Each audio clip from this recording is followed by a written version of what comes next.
আসসালামু আলাইকুম। আমরা আজকে আপনাদেরকে কিছু ভুল তথ্য মানুষ আপনাদেরকে অনলাইনে প্রচার করে সেটা সম্পর্কে আপনাদেরকে আমরা দেখাবো প্রমাণ সহকারে। সেটা হলো আমরা এখানে এমপিপিটিতে 15 এম্পিয়ার চার্জিং সেট করছি। আপনারা দেখতে পাচ্ছেন যে আমাদের এখানে এমপিপিটিতে যে সোলার চার্জ 15, আমাদের এখানে এম্পিয়ার মিটারও আপনারা দেখতেছেন 15। এখানে আপনাদেরকে আমাদের কানেকশনটা যদি আমরা দেখাই, এটা হলো ব্যাটারি দুইটা তার আমাদের এখানে, ব্যাটারি মাইনাস, তারপরে এটা হলো লোড, এটা হলো আমাদের আইপিএসের যে নেগেটিভ তারটা আছে, আমাদের এই যে আইপিএস ডিএসপি সাইন ওয়েভ যে আইপিএসটা, এটার যে নেগেটিভ তার, এখানে ডিএসপিতে দেখেন 10 এম্পিয়ারে চার্জ হচ্ছে। আমাদের কোনো তার লাগবে না এটা চার্জিং ম্যানেজমেন্টের জন্য। আমরা যে হল সেন্সর ইউজ করছি, এই হল সেন্সরের মাধ্যমেই এটা চেঞ্জ করবে। এটা আসলে সাধারণ জ্ঞানেই বোঝার কথা, ইঞ্জিনিয়ার হওয়ার কোনো প্রয়োজন নাই এটা বোঝার জন্য। এটা আমাদের যে আইপিএসের তারটা এখানে আমাদের লোডে লাগছে, লোডে লাগার কারণে এখানে 10 এম্পিয়ার এখান থেকে যাচ্ছে, কারেন্ট থেকে যাচ্ছে, আর 5 এম্পিয়ার আমাদের সোলার থেকে আসছে। মোট 15 এম্পিয়ারে আমাদের ব্যাটারি চার্জ হচ্ছে। এখানে আর আপনারা দেখতে পাচ্ছেন 15 এম্পিয়ার।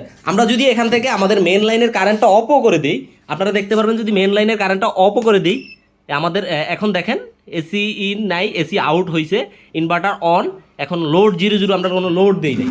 এখানে আপনারা দেখতে পারবেন যে আমাদের এখানে 14-15 এম্পিয়ারই চার্জ হচ্ছে। আমরা আবারও যদি এসিটা অন করে দিই, আপনারা এখানে ডিসপ্লেতে সকল ইনফরমেশন দেখতেই পাচ্ছেন। আমরা আবারও এসিটা ইন করে দিলাম, আপনারা দেখবেন যে এসি ইন হবে আমাদের ডিএসপিতে। এই যে এসি ইন হয়েছে, এখনও কিন্তু আমাদের 15 এম্পিয়ারই চার্জ হবে।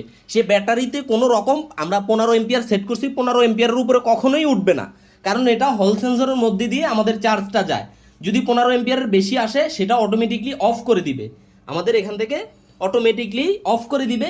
সোলার থেকে চার্জিংটা কমায় কম্বাইন করে ও আমরা 15 এম্পিয়ার সেট করছি, ও 15 এম্পিয়ারেই চার্জ হবে, তার বেশি হবে না।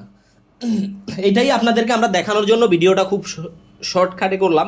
আমাদের মোটামুটি আলহামদুলিল্লাহ অনেক কাজ আছে, আমরা ঘন্টার পর ঘন্টা আপনাদেরকে আমরা বুঝাইতে পারবো না। যারা বোঝার কথা তারা খুব অল্পতেই বুঝতে পারবেন। আর যাদের এই বিষয়ে কোনো প্রশ্ন আছে বা যারা প্রমাণ সহকারে দেখতে চান, তারা সরাসরি আমাদের অফিসে চলে আসতে পারেন, বা সরাসরি আমাদেরকে ভিডিও কল দিয়ে আমরা তাদেরকেও দেখাই দিব, কোনো সমস্যা নাই। কিন্তু আমরা একটা কথাই বলবো, কেউ ভুল তথ্য প্রচার করবেন না। আমাদের যে হল সেন্সরের যে প্রাইস, এই দিয়ে কিছু কিছু লোকের এমপিপিটির ফুল দামও হয়ে যায়। তো তারা না বুঝে না শুনে কোনো আসলে বক্তব্য দেওয়া ঠিক না আমি মনে করি। সবাই ভালো থাকবেন। আর যাদের ডুয়েল আউটপুট ইন্টারলিভ এমপিপিটি লাগবে তারা আমাদেরকে জানাবেন। আর আমাদের যে এমপিপিটি আমরা এটা করছি, যেটাতে আমাদের অর্ধেকের কম পিন কাজে লাগছে, আমরা তার বের করছি। আমাদের যে তারগুলো আছে ওটা সরাসরি সোলার প্রায়োরিটি এম্পিয়ারের উপরে যাবে, সরাসরি ব্যাকআপেও চলে যাবে আইপিএস এম্পিয়ারের উপরে। এগুলো আমাদের হয়ে গেছে সব কিছু, কিন্তু আমরা এগুলা এত গুরুত্বপূর্ণ মনে করি না, এই কারণে দেই না। কিন্তু যাদের প্রয়োজন তারা আমাদেরকে বললে আমরা করে দিই। আমাদের 2টা পিন আমরা কাজে লাগাইছি, এম্পিয়ারের উপরে ডাইরেক্ট সরাসরি ব্যাকআপে চলে যাবে, এম্পিয়ারের উপরে সরাসরি সোলার প্রায়োরিটিতে চলে যাবে। এটাই আমাদের সেট করা আছে। যাদের প্রয়োজন আমাদের সাথে যোগাযোগ করবেন। সবাই ভালো থাকবেন, সুস্থ থাকবেন। আসসালামু আলাইকুম।